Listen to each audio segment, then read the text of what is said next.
Hi viewers, welcome to Computersadda. InDesign Telugu video tutorials కి సంబంధించిన 24th video అండి ఇది. ఈ వీడియోలో మనం నేర్చుకునే కాన్సెప్ట్ ఏంటంటే స్టైల్స్ ని ఎలా డిఫైన్ చేయాలి. ఇప్పుడు మనం జనరల్ గా ఈ బ్రోచర్స్ అండ్ మ్యాగజైన్స్, బుక్స్ ఇలా డిజైన్ చేసేటప్పుడు డిఫరెంట్ స్టైల్స్ రిపీటెడ్ గా చేంజ్ చేయాల్సి వస్తుందండి. అంత ప్రొసీజర్ లేకుండా ముందుగానే ఆ heading styles and sub headings, normal data ఇలాంటి స్టైల్స్, దానికి సంబంధించిన డిఫరెంట్ ఫార్మేట్ ఆప్షన్స్ ఇవన్నీ మనం ముందుగానే అప్లై చేయొచ్చండి. ఇదిగో చూడండి, ఇక్కడ నేనేందంటే పారాగ్రాఫ్ స్టైల్స్ అని ఒక ప్యానల్ ఉంది. ఇందులో ముందుగానే నేను ఒక మ్యాగజైన్ డిజైన్ చేద్దాం అనుకుంటున్నాను. ఈ మ్యాగజైన్లో హెడ్డింగ్స్ ఉంటాయి, సబ్ హెడ్డింగ్స్ ఉంటాయి, అలానే నార్మల్ డేటా ఉండిద్ది. వాటికి సంబంధించి ఇక్కడ ఏరో మార్క్ క్లిక్ చేయగానే ముందుగానే కొన్ని స్టైల్స్ అనేది డిఫైన్ చేసి పెట్టుకున్నాను. Main heading, sub heading, body test అని. ఇక్కడ ఎంఎస్ ఆఫీస్ అనేది నార్మల్ టెస్ట్, దీన్ని క్లిక్ చేసి ఇక్కడ మెయిన్ హెడ్డింగ్ అనగానే అదిగో చూసారా స్టైల్ అనేది ఆటోమేటిక్గా చేంజ్ అయింది. అలానే ఇక్కడ MS word, excel, power point ఇవి సబ్ హెడ్డింగ్స్ అండి. వీటిని సెలెక్షన్ చేసి సబ్ హెడ్డింగ్ అనగానే ఆటోమేటిక్గా దాని ఫార్మేట్ స్టైల్స్ అనేది ముందుగానే నేను డిఫైన్ చేశానండి. అప్పుడు ఆటోమేటిక్గా చేంజ్ అయినాయి. అప్పుడు నాకు బాగా టైం సేవ్ అవుతుందా లేదా? అలా ఒక మ్యాగజైన్కి సంబంధించి కాదండి, ఇక్కడ 11x7 బ్రోచర్ ఉందండి. ఇందులో పర్టికులర్గా కొన్ని స్టైల్స్ ముందుగానే డిఫైన్ చేసి పెట్టుకున్నాను. ఓకేనా? ఇప్పుడు ఈ ఎంఎస్ ఆఫీస్ ఉంది, ఈ స్టైల్ కాదు. బ్రోచర్లో హెడ్డింగ్ 1 దీన్ని క్లిక్ చేశాను. ఇదిగోండి, అంటే ఫార్మేట్ ఆప్షన్స్ చాలా ఉంటాయి, వాటిని నేను ముందుగానే డిఫైన్ చేసి పెట్టుకున్నాను. ఓకేనా? మరి ఈ పారాగ్రాఫ్ స్టైల్స్ అన్ని ఎలా డిఫైన్ చేసాం? ఈ స్టైల్స్ మొత్తాన్ని ఒక గ్రూప్ చేసి ఇలా ఫోల్డర్ లాగా ఎలా క్రియేట్ చేసుకున్నాం? అలా డిఫరెంట్ ఆప్షన్స్ అన్ని ఇప్పుడు ఈ వీడియోలో నేర్చుకుందాం. ఓకేనా?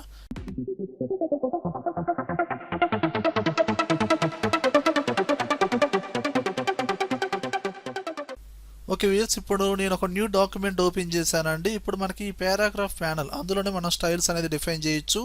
అది రావాలంటే విండో మెనూలోకి వెళ్ళండి. ఇక్కడ పారాగ్రాఫ్స్ ఇవన్నీ మొత్తం టోటల్గా ఒక టెస్ట్కి సంబంధించినవి కాబట్టి టైప్ అండ్ టేబుల్స్ ఇందులోకి వెళ్ళండి. ఇదిగోండి, ఇక్కడ పారాగ్రాఫ్, దీని డైరెక్ట్ షార్ట్కట్ వచ్చి Ctrl+Alt+T, దీన్ని ప్రెస్ చేయండి. ఇది paragraph panel and paragraph styles ఇందులోకి వెళ్ళండి. ఇప్పుడు ఎలాంటి స్టైల్స్ నేను ఇంకా డిఫైన్ చేయలేదండి, అందువల్ల ఇక్కడ ఎంటీగా డిస్ప్లే అవుతుంది. ఇప్పుడు నార్మల్గా నేనేందంటే మీరు ముందుగానే స్టైల్స్ అన్నీ డిఫైన్ చేసి దాని తర్వాత గ్రూప్ క్రియేట్ చేసి అందులో స్టోర్ చేసుకోవచ్చు. లేదా ముందుగానే గ్రూప్ క్రియేట్ చేయండి. మ్యాగజైనా, బ్రోచరా, విజిటింగ్ కార్డ్సా, అదేదో ఒక లోగోనా, ప్రొఫెషనల్ లోగోనా, అలా ఒక గ్రూప్ అనేది క్రియేట్ చేసి దాని తర్వాత స్టైల్స్ అనేది డిఫైన్ చేసుకోండి. ఇది మీ చాయిస్. ఓకేనా? నేనేం చేస్తున్నాను, ముందుగా ఒక అర్థం అవడం కోసం నేను టెస్ట్ టూల్ తీసుకున్నాను, టైప్ చేస్తున్నాను. ఓకే, ఇక్కడ హెడ్డింగ్, ఒక హెడ్డింగ్ స్టైలు. ఓకే, కొంచెం జూమ్ చేద్దాం. ఓకే, అలానే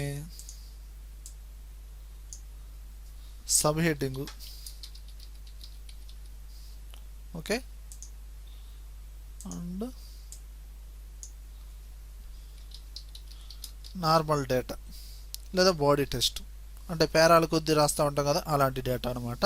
ఓకే, దీన్ని బాడీ టెస్ట్ అని కూడా అంటారు. ఓకే, ఇప్పుడు హెడ్డింగ్ స్టైల్ అనేది ఎలాంటిది కావాలి? ఇప్పుడు పర్టికులర్గా ఈ టెస్ట్ని సెలెక్షన్ చేసి నేను డైరెక్ట్గా ఈ పారాగ్రాఫ్ ప్యానల్లోనే ఇక్కడ ఇదిగోండి క్రియేట్ న్యూ స్టైల్ బాటంలో దీన్ని క్లిక్ చేయండి.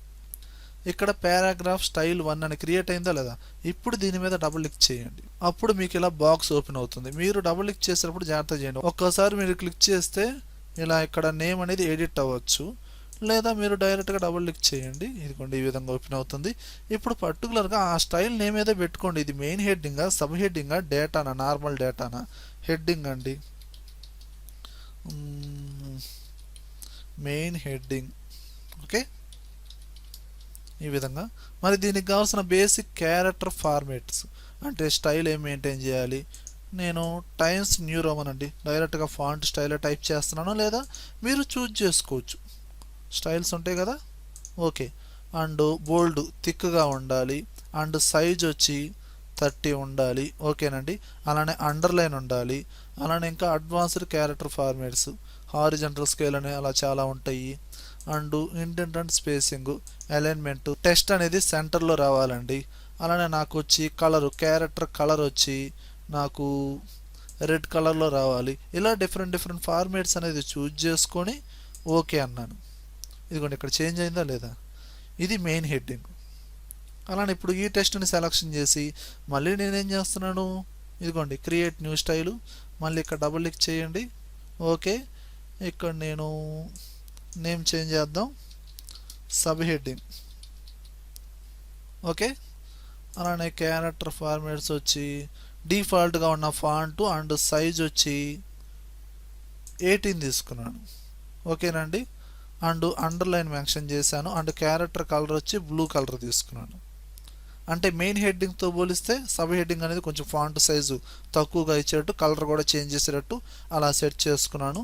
ఓకే, ఇలా ఉండేది. అలా ఇప్పుడు దాదాపు నేను హెడ్డింగ్ సబ్ హెడ్డింగ్ అని 2 స్టైల్స్ అనేది డిఫైన్ చేసుకున్నాను అండి.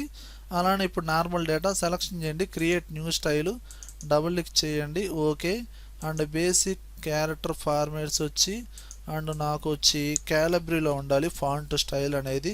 సైజ్ వచ్చి నేను 10 ఇచ్చానండి, 10 ఇచ్చాను. అండ్ ఇంకా అన్నీ నార్మల్గానే ఉండాలి, ఎలాంటి క్యాపిటల్ లెటర్స్ స్మాల్ లెటర్స్ అలా ఏం రాకూడదు, అండర్లైన్ అయ్యారు రాకూడదు, మామూలుగానే. క్యారెక్టర్ కలర్ కూడా బ్లాక్లోనే ఉంచాను. ఓకే అన్న, ఈ విధంగా. ఇప్పుడు టోటల్గా నేను 3 స్టైల్స్ అనేది డిఫైన్ చేసుకున్నానండి. ఓకేనా, ఇప్పుడు ఈ మొత్తాన్ని రిమూవ్ చేసేసాను, ఈ అవసరం లేదు ఇంకా నాకు. ఇక్కడ ముందుగానే స్టోర్ చేసి పెట్టుకున్నాను, డిఫైన్ చేశాను కదా. ఓకే, ఇప్పుడు ఏదైనా నార్మల్ డేటా అనేది టైప్ చేసి పెట్టుకుందాం. ఓకే,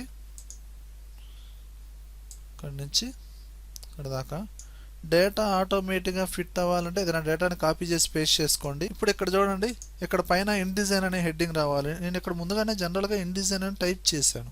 ఇప్పుడు ఈ టెక్స్ట్ని సెలెక్షన్ చేసి నేనేం చేస్తున్నాను, మెయిన్ హెడ్డింగ్ అన్న, ఇది చూసారా ఆటోమేటిక్గా చేంజ్ అయింది. ఆనా ఇందులో నేను ఇక్కడ చూడండి సెకండ్ పారాగ్రాఫ్ బిగిన్ అయ్యేటప్పుడు ఇక్కడ నేను ఫర్ ఎగ్జాంపుల్ ఫోటోషాప్ అని టైప్ చేశాను, ఇది సబ్ హెడ్డింగ్. మరి దీనికి ఫాంట్ స్టైల్ ముందుగానే డిఫైన్ చేశాం కదా, ఈ టెక్స్ట్ని సెలెక్షన్ చేసి సబ్ హెడ్డింగ్ అన్న, ఇదిగోండి చేంజ్ అయింది. అలానే నార్మల్ డేటాని సెలెక్షన్ చేసి నార్మల్ బాడీ టెక్స్ట్కి కూడా ఒక స్టైల్ అనేది డిఫైన్ చేశాం కదా, ఇదిగోండి పారాగ్రాఫ్ స్టైల్, దీన్ని క్లిక్ చేయండి, ఇదిగోండి నార్మల్గా చేంజ్ అయిపోయింది. నేమ్ కూడా చేంజ్ చేసుకోండి, ఆ స్టైల్ అనేది డిఫైన్ చేయడమే కాదండి, ఆ పర్టికులర్ స్టైల్ నేమ్ అదేంటిది, అది హెడ్డింగా, మెయిన్ హెడ్డింగా, సబ్ హెడ్డింగా, లేదా నార్మల్ టెస్టా అనేది ఆ పర్టికులర్ నేమ్ కూడా డిఫైన్ చేస్తే కొంచెం క్లియర్గా అర్థమవుద్ది. ఓకేనా, ఇప్పుడు నేను ఆల్రెడీ దీనికి నేమ్ అనేది డిఫైన్ చేయలేదు కదా, కావాలంటే డబుల్ క్లిక్ చేసి ఇది బాడీ టెస్ట్. ఓకే, ఈ విధంగా. ఇప్పుడు ఈ 3 స్టైల్స్ని మనం ఏంటి గ్రూప్ చేసి పెట్టుకోవచ్చు. నేను షిఫ్ట్ పట్టుకొని ఇలా మూడింటిని సెలెక్షన్ చేసి ఇదిగోండి group, create new style group click చేయండి, క్రియేట్ అయింది. డబుల్ క్లిక్ చేయండి. ఇక్కడ నేనేం చేస్తున్నాను, దీనికి ఇది ఒక బ్రోచర్కి సంబంధించిన కాబట్టి బ్రోచర్ ఇలా పెట్టేసుకొని ఓకే అన్న. ఇప్పుడు ఈ 3 స్టైల్స్ని షిఫ్ట్ పట్టుకొని సెలెక్షన్ చేసి ఈ బ్రోచర్ అనే ఫోల్డర్లోకి మూవ్ చేసుకోండి. ఇదిగోండి ఇందులో మూవ్ అయిపోయింది, వీటిని హైడ్ కూడా చేసుకోవచ్చు. ఇలా డిఫరెంట్ గ్రూప్స్, విజిటింగ్ కార్డ్స్కి, లోగోస్కి, బుక్స్కి ఇలా గ్రూప్స్ క్రియేట్ చేసుకొని అందులో డిఫరెంట్ స్టైల్స్ డిఫైన్ చేసి పెట్టుకోండి. ఓకేనా, ఇలా మనం ఒక స్టైల్స్ని డిఫైన్ చేయాలంటే 2 వేస్ ఉన్నాయండి. అందులో ఫస్ట్ వే మనం నేర్చుకున్నాం, కానీ సెకండ్ వే ఏంటంటే ఇదిగో చూడండి, నేను ముందుగానే టెస్ట్ అనేది టైప్ చేస్తున్నాను. ఓకే, ఇక్కడ నేను దుర్గా ప్రసాద్ అని టైప్ చేశాను, ఏదైనా కావచ్చు. సెలెక్షన్ చేశాను, ముందుగానే ఫార్మేట్స్ అన్నీ అప్లై చేస్తున్నాను. దీనికి పర్టికులర్గా ఒక ఫాంట్ స్టైలు అండ్ సైజ్ వచ్చి ఒక దాదాపు 40 అంత అవసరం లేదు, ఎక్కువ అయిపోయింది, 24. అండ్ కలర్ వచ్చి కలర్ చేంజ్ చేశాను, అవుట్లైన్ కలర్ కూడా చేంజ్ చేసుకున్నాను, అండ్ అండర్లైన్. ఓకేనా, ఇది. అలానే మళ్ళీ టెక్స్ట్ టూల్ తీసుకున్నాను, డ్రాగ్ చేశాను, ఇక్కడ కంప్యూటర్స్ అడ్డా అని టైప్ చేశాను. ఓకే, అండ్ ఫాంట్ స్టైల్ వచ్చి దీనికి ఇంకో డిఫరెంట్గా చూజ్ చేసుకోవడం జరిగింది, అండ్ సైజ్ వచ్చి 24. ఓకేనండి, కలర్ వచ్చి అండ్ గ్రీన్ కలర్లో చూజ్ చేసుకున్నాను. ఓకే, అండ్ ఇదొక స్టైలు అండ్ ఇదొక స్టైలు. ఈ 2 స్టైల్స్ని ఎట్ ఎ టైం ఒకేసారి డిఫైన్ చేయాలి. ఇప్పుడు మీరేం చేస్తారంటే ఈ స్టైల్ని సెలెక్షన్ చేయండి, డైరెక్ట్గా పారాగ్రాఫ్ స్టైల్స్ ప్యానల్ ఉంది కదా, డైరెక్ట్గా ఏం చేస్తారు, ఇక్కడ క్రియేట్ న్యూ స్టైల్ క్లిక్ చేయండి, ఆటోమేటిక్గా క్రియేట్ అవుతుంది. కానీ ఈ క్లిక్ చేసిన ఈ స్టైల్ అనేది అది హెడ్డింగా, మెయిన్ హెడ్డింగా, సబ్ హెడ్డింగా, నార్మల్ టెస్టా తెలియడం కోసం మీరేం చేస్తారు, డబుల్ క్లిక్ చేసి ఆ నేమ్ అనేది చేంజ్ చేసుకోండి. ఇది మెయిన్ హెడ్డింగ్ 1. ఓకేనా, ఈ విధంగా. అలానే ఇప్పుడు దీన్ని సెలెక్షన్ చేసి క్రియేట్ న్యూ స్టైల్ అండ్ దీన్ని డబుల్ క్లిక్ చేయండి. ఇక్కడ ఏం చేస్తున్నారు, మెయిన్ హెడ్డింగ్ 2 ఇలా ముందుగానే సెట్ చేసుకున్నాం. కావాలంటే చూడండి, ఇప్పుడు ఈ మెయిన్ హెడ్డింగ్ 2 డబుల్ క్లిక్ చేయండి. ఇప్పుడు ఫార్మేట్ స్టైల్స్లోకి వెళ్తే బేసిక్ క్యారెక్టర్ ఫార్మేట్స్ అనేది ఇదిగో చూడండి, ఫాంట్ స్టైల్ కావచ్చు, సైజ్ కావచ్చు, అలానే క్యారెక్టర్ కలర్ కావచ్చు, ఇవన్నీ ఆల్రెడీ చేంజ్ చేసాం. అంటే ఇక్కడ ఏదైతే చేంజ్ అయిందో అక్కడ ప్రాపర్టీస్ అన్నీ చేంజ్ అయిపోయినాయండి. ఓకేనా, ఇలా చేంజ్ చేసుకోవచ్చు. అంటే ముందుగానే మీరు స్టెప్ బై స్టెప్ ఫార్మేట్స్ అన్ని చెక్ చేసుకొని స్టైల్ డిఫైన్ చేయొచ్చు, లేదా ముందుగానే ఒక టెస్ట్కి ఫార్మేట్స్ అన్ని అప్లై చేసి ఆ స్టైల్ని డిఫైన్ చేసుకోవచ్చు. ఇలా 2 రకాలుగా డిఫైన్ చేసుకోవచ్చు. ఇందులో ఏది ఈజీగా ఉంటే దాన్ని మీరు ఫాలో అవ్వండి. ఓకేనా, అలానే ఇక్కడ గమనించండి, ఇప్పుడు ఈ స్టైల్ వచ్చి దీని సైజ్ ఎంత ఉంది చూడండి, డబుల్ క్లిక్ చేయండి. దీని సైజ్ ఎంత ఉంది, 24 ఉంది. ఓకేనా, ఇప్పుడు ఇక్కడ గమనించండి, మెయిన్ హెడ్డింగ్ 2, మెయిన్ హెడ్డింగ్ 1 ఒక టెస్ట్ టైటిల్ అనేది నార్మల్గానే ఉంది. ఓకే, ఇప్పుడు నేను డబుల్ క్లిక్ చేసి ఈ టెస్ట్ ఫార్మేట్లో మళ్ళీ అడిషనల్గా ఏదైనా చేంజెస్ చేశాను అనుకోండి. చూడండి, 24 కాస్త నేను 30గా చేంజ్ చేశాను. ఆటోమేటిక్గా ఏమైంది, ఇక్కడ మెయిన్ హెడ్డింగ్ దగ్గర చేంజ్ చేశారు కాబట్టి మెయిన్ హెడ్డింగ్ 1 తర్వాత ప్లస్ అనే సింబల్ యాడ్ అయింది. ఓకేనా, అంటే ఇక్కడ ఏం జరుగుతుంది, మీరు సమ్ ప్రాపర్టీస్ యూజ్ చేసి స్టైల్ అనేది డిఫైన్ చేస్తారు. అందులో ఏదైనా మాడిఫై చేస్తే అక్కడ అడిషనల్గా డిస్ప్లే అవుతుంది. ఓకేనా, ఈ విధంగా. మరి ఇలా డిస్ప్లే అయిందండి, మరి ఎనదర్గా డిస్ప్లే అయిన దాన్ని రిమూవ్ చేయాలి అంటే రిమూవ్ చేయొచ్చండి. సెలక్షన్ చేసి ఇదిగోండి ఇక్కడ ఒక ఆప్షన్ ఉంది చూడండి, క్లియర్ ఓవర్ రైడ్. అంటే ఏదైతే అడిషనల్గా యాడ్ అయిందో అంతవరకే రిమూవ్ అయిపోయింది. ఓకేనా, ఇప్పుడు దీన్ని క్లియర్ చేయండి. ఇదిగోండి ఆటోమేటిక్గా సైజ్ అనేది డిక్రీజ్ అయింది. లేదండి ఈ స్టైల్ని నేను డిలీట్ చేయాలి, ఆ పర్టికులర్గా టెస్ట్ని డిలీట్ చేయాలంటే డైరెక్ట్గా సెలక్షన్ చేసి డిలీట్ చేయొచ్చు. స్టైల్ని డిలీట్ చేయాలంటే సెలక్షన్ చేసి డైరెక్ట్గా ఇదిగోండి దీన్ని క్లిక్ చేయండి. ఓకేనండి, ఆటోమేటిక్గా డిలీట్ అయిపోతుంది. అలా మీరు సింగిల్ ఫ్రేమ్లో ఉన్న టెస్ట్నే కదండి, కంట్రోల్ పట్టుకొని మల్టిపుల్ ఫ్రేమ్స్ని ఎలా సెలక్షన్ చేసి కూడా మీరు ఏం చేయొచ్చు, ఇదిగోండి ఎట్ ఎ టైం ఒకేసారి ఆ స్టైల్స్ అనేది అప్లై చేయొచ్చు. ఓకేనా, అంటే ఇప్పుడు ఈ కాన్సెప్ట్లో ఏం నేర్చుకున్నారు, 2 వేస్లో స్టైల్స్ని డిఫైన్ చేశారు. అలానే ఎనదరగా ఆ స్టైల్స్లో ఏదైనా మాడిఫై చేస్తే అది ఓవర్ రైడ్ కూడా అవుతుంది. దాన్ని మీరు పర్టికులర్గా డిలీట్ కూడా చేయొచ్చు. ఓకేనా, ఇలా మీ సిచ్యువేషన్ బట్టి కొన్ని బాగా ప్రాక్టికల్స్ వర్క్ చేసేటప్పుడు ఈ పర్టికులర్గా ఈ పారాగ్రాఫ్ స్టైల్స్ ఈ ఆప్షన్ అనేది బాగా యూజ్ అవుతుంది. ఓకే వ్యూయర్స్, ఈ వీడియోలో కంటెంట్ ఉంటేనే లైక్ చేయండి. లైక్ చేశారంటే నలుగురికి షేర్ చేసినట్లే.